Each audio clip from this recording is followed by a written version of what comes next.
लोग जैन जैन कर कर के अपना अहंकार करते ना, उनको बोलो जैन धर्म है, जाति नहीं।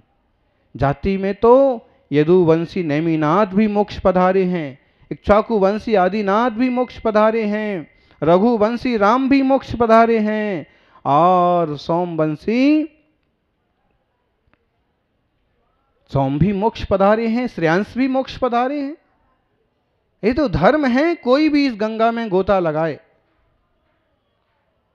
यदुवंश के नेमिनाथ, उनसे यदुवंश भी धन्य हो गया, धरा धन्य हो गई। ऐसे मुक्ति पथ के नायक नेमिनाथ भगवान को नमस्कार हो, वंदन हो।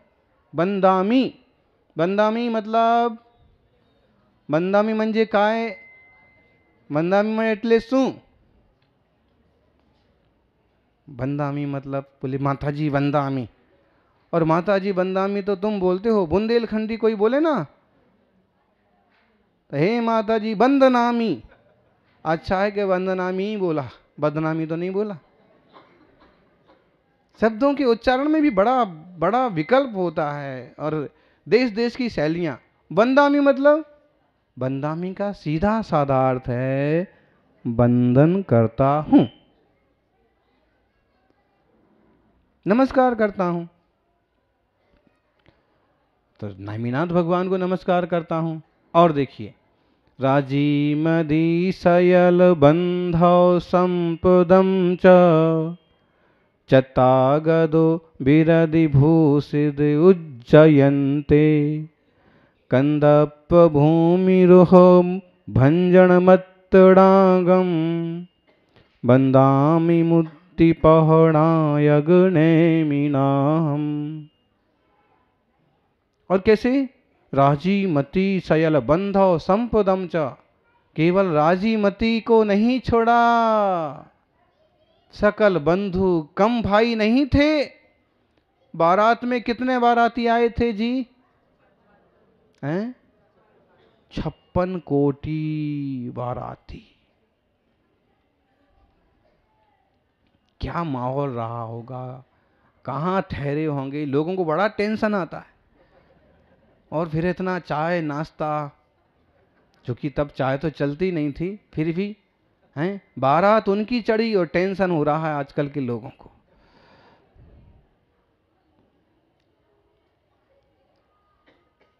अद्भुत था उनका कुटुंब, बंधु वर्ग बहुत बड़ा था। तो सकल बंधु वर्ग को छोड़ करके, और जो विरक्ति से भूषित होकर के उर्जयंत पर्वत पर चढ़ गए, और जिन्होंने काम के मान को भंजन कर दिया, विकारों को खत्म कर दिया, ऐसे जो काम रूपी मदन को मारने के लिए श्रेष्ठ हाथी के समान हैं, ऐसे नेमिनाथ भगवान को, मुक्ति पथ के नायक को वंदामी, वंदन करता हूं। और देखिए, दिखम गहीयहु कुबलेन कुमार काले, झाणालणे दलित कम कलंक कखा, नाणेन भूषित किदो तह सव्वलोगम, वंदामि मुक्तिपहणाय नेमिनाहम्। दिखम गहीय बलेण कुमार काले, कुमार काल मतलब एक सी छोटी अवस्था नहीं। कुमार काल का मतलब तीर्थंकरों के संबंध में आता है कि समझ लो कि जब तक विवाह ना हो, अथवा समझ लो कि जितनी आयु है उसका चौथा हिस्सा। जैसे पार्श्वनाथ स्वामी की 100 वर्ष की आयु, तो 25-30 साल कुमार काल कहलाएगा। आदिनाथ स्वामी की कितनी आयु? 84 लाख वर्ष पूर्व। तो अब इसमें लगभग 21 लाख वर्ष पूर्व उनके कुमार काल जैसे कहलाएंगे। नेमिनाथ स्वामी के लगभग 250 वर्ष, क्योंकि 1000 साल की आयु थी, बड़ी आयु थी। तो कुमार काल में बलपूर्वक जिन्होंने दीक्षा ली, बलपूर्वक क्यों? क्योंकि कुमार काल, बिना विवाह वाला काल, शादी के योग्य तो हो गए और शादी नहीं हुई, वो ऐसा काल होता है कि सादे युवक होते हैं वो तो पता नहीं कितनी बुरी तरह से भटक जाते, कहाँ कहाँ मुंह मार आते हैं और कौन कौन सी बीमारियों के घर बन जाते। आया ध्यान में? मन बस में नहीं रहता है, दिमाग समझ में नहीं आता है क्या हो रहा है, विकारों का ऐसा बोझ हो जाता है कि चित्त को चैन नहीं मिलता है। तो बलपूर्वक आपने सारे विकारों को खत्म किया और दीक्षा स्वीकार की।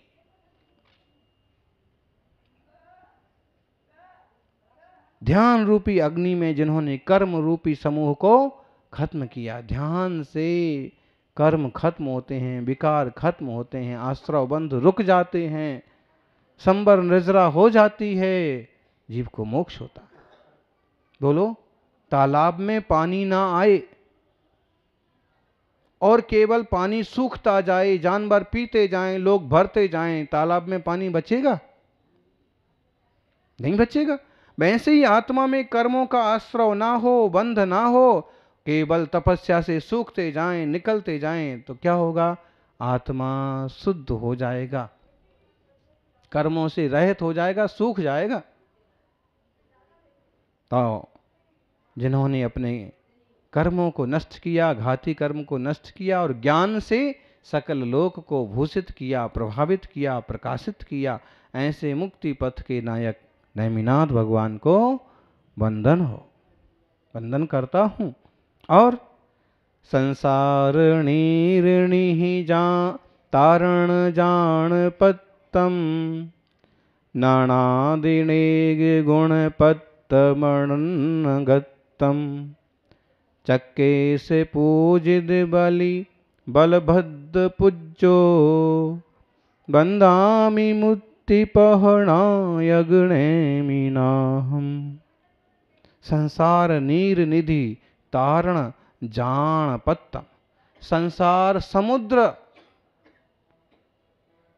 ऐसे बैठे रहते हो तो सुनने में कुछ समझ में नहीं आता है। कभी सागर के, समुद्र के बीच में पड़ जाओ या किसी नाव, नदी के बीचों बीच नाव पहुंच जाए और फिर देखो सब तरफ पानी, तो कैसा भयंकर लगता है। अगर इतना सा भी पानी भर गया, नाव डूब गई, तो आपको बचाने वाला कोई नहीं। संसार समुद्र की उपमा देते हैं, अपन को सुनते सुनते ऐसा लगता है कि ये तो बचपन से सुन रहे, लेकिन संसार समुद्र का मतलब क्या हुआ? कभी समुद्र किनारे खड़े होकर कल्पना करो, हैं? जंगल का डर क्या होता है, जंगल के बीच में बैठ के देखो।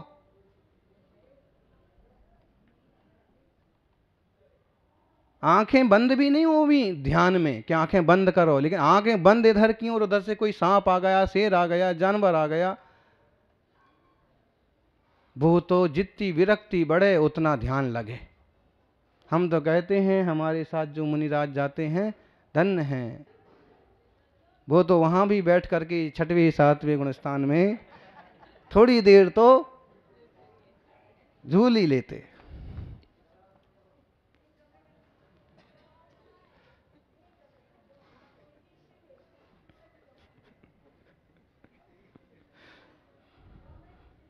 आपको आया समझ में? 6वें 7वां गुणस्थान का मतलब होता है परिणामों की विशुद्धि होना, अप्रमत्त दशा बनना।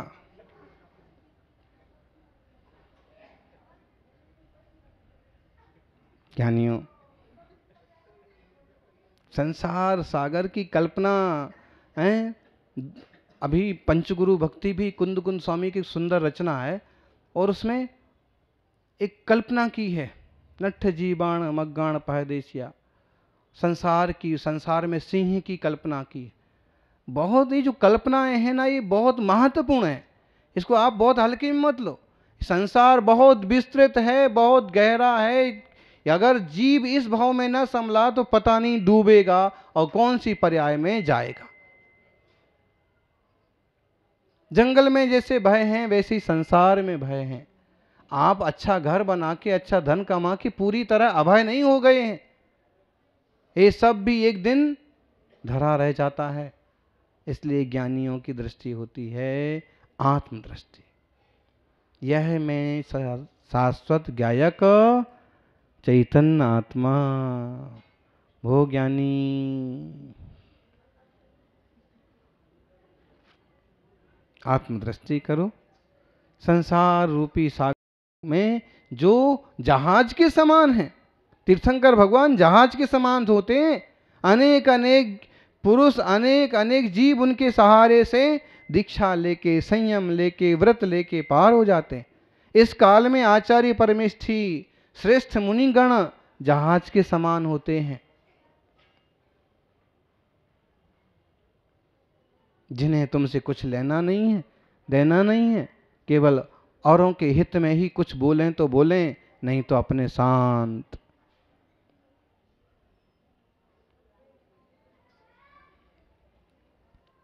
ऐसे ज्ञान आदि अनेक गुणों से विभूषित अत्यंत सुंदर शरीर वाले। आप कहोगे काले काले नेमिनाथ भगवान अत्यंत सुंदर कैसे हो गए? ध्यान रखना, तीर्थंकर प्रभु का कोई भी वर्ण हो वो सुंदर ही लगता है।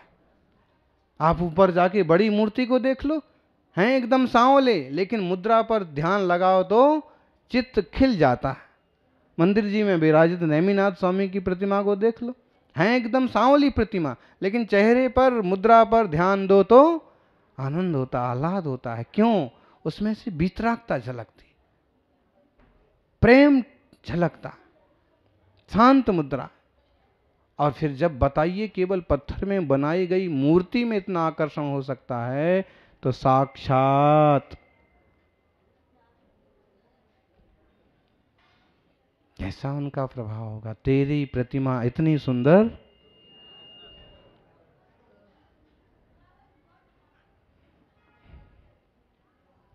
ऐसे अनेक गुणों के भंडार, श्रेष्ठ सुंदर शरीर वाले, और चक्रेश पूजित, चक्रेश थे, चक्रवर्ती थे कृष्ण महाराज।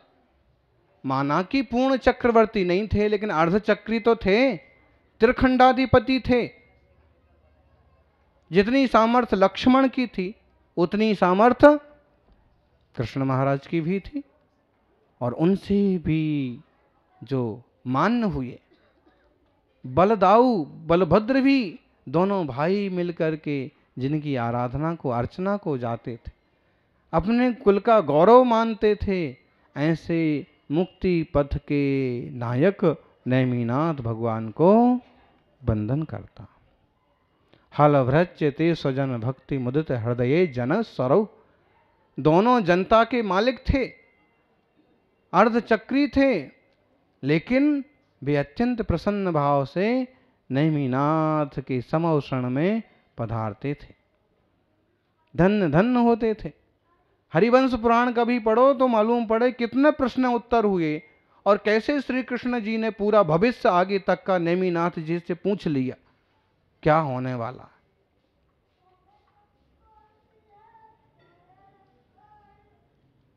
ऐसे मुक्ति पथ के नायक नेमिनाथ स्वामी को वंदन करता हूँ। और इस नेमिनाथ तुदी का अंतिम छंद है, संतं शिवं स्योपदस्य परं नृहाणं सवर्णो ईश मंगलजिद मोहमाणं संसारणीरिणिः मंथन मंदरव्यं वंदामि मुक्तिपहनाय नेमिनाहम्। शांत हैं, शिव हैं, शिव पद को प्रदान करने वाले हैं, सर्वज्ञ हैं, ईश्वर हैं, मंगल हैं, जिन्होंने मोह और मान को जीत लिया है। संसार रूपी सागर में जो सुमेरु पर्वत की मथानी के समान हैं, ऐसे मुक्ति पथ के नायक नेमिनाथ भगवान को वंदन हो। भगवान की स्तुति, वंदना, अर्चना करने से भी कर्मों की निर्जरा होती है। ये लोग मूर्ख नहीं हैं जो पहाड़ पर चढ़े जा रहे हैं।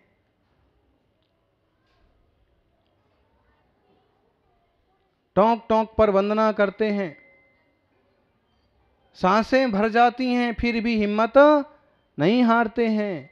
ये श्रद्धालु हैं, भक्ति भाव से एक एक कदम चढ़ते हैं और असंख्य असंख्य कर्मों की निर्जरा करते चले जाते। मंगल भावों से वंदना करिए और खूब अच्छे से वंदना होती है। पता नहीं इतना हुआ बना दिया, पहली टोंक पर जाएंगे थक जाएंगे, पांचवी पर जाएंगे थक जाएंगे। हम तो कहते हैं कि थोड़ी सी हिम्मत रखो और ज़्यादा सी भक्ति रखो, आराम से वंदना, सबकी वंदना होती। हमारे 80 साल के छुल्लक जी, 82 साल के, वो भी जयपुर नरेश, नरवाली नरेश, दोनों भी, और आराम से पूरी वंदना करके नीचे आ गए।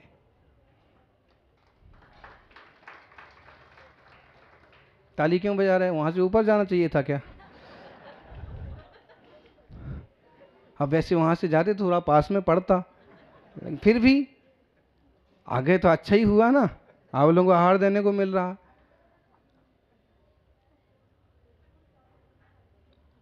हमने उदाहरण इसलिए दिया है कि बड़े बड़े लोग भी हिम्मत हार जाते हैं, बोले हम पैदल ही गए लेकिन हम डोली साथ में लेके गए। अरे पैदल ही गए तो डोली काय को साथ में लेके गए? फिर इससे अच्छा डोली वाले को भी रोक देते, सिर्फ डोली उठा के तुम ही चले जाते। अब जब पता है कि मेरी हिम्मत है और मैं कर सकूंगा तो थोड़ा और दम रखो ना। हम तो कहते हैं कि इतनी सुंदर बड़ी वंदना करना और तुम दूसरे का बोझ बनते हो, इससे अच्छा नीचे बैठ के कर लो। और एक बात है, थोड़े से जल्दी निकल जाओ, थोड़े से टाइम से निकल जाओ और अच्छे से धीरे धीरे करके और चले जाओ। जगह जगह खाने पीने में टाइम बर्बाद करोगे तो और समय खराब होगा। और एक बात, पहले ही मंदिर में खूब भक्ति पूजा कर लो, बाकी टोंकों पर कोई चावल चढ़ाना कि अमुक तमुक चढ़ाना कोई जरूरी नहीं होता है। भक्ति से स्मरण किया कि अपना बंधन हो गया, अपनी भक्ति बढ़े, प्रभु की महिमा बढ़े, सब जीवों का कल्याण हो, सारी दुनिया सुखी हो और सब लोग बढ़िया से जल्दी जल्दी दीक्षा लेकर के और सिद्धात्मा बने, ऐसी मंगल भावना। जय बोलिए